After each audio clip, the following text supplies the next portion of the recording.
देशात लोकसभा निवडणुकीसाठी उमेदवारांनी आपला प्रचार करण्यास सुरुवात केली आहे।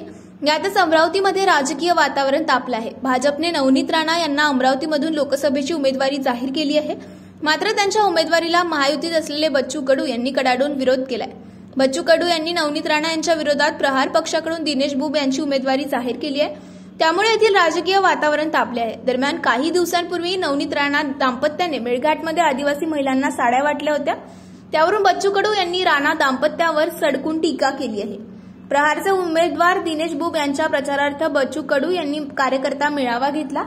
या मेळाव्यात बच्चू कडू यांनी राणा दाम्पत्यावर सडकून टीका केली आहे।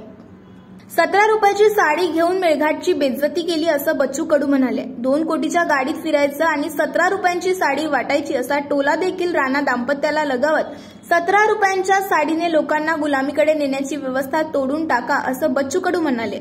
तसेच 17 रुपयांची साडी मत परिवर्तन करू शकत नाही असंही बच्चू कडू यांनी सांगितलंय।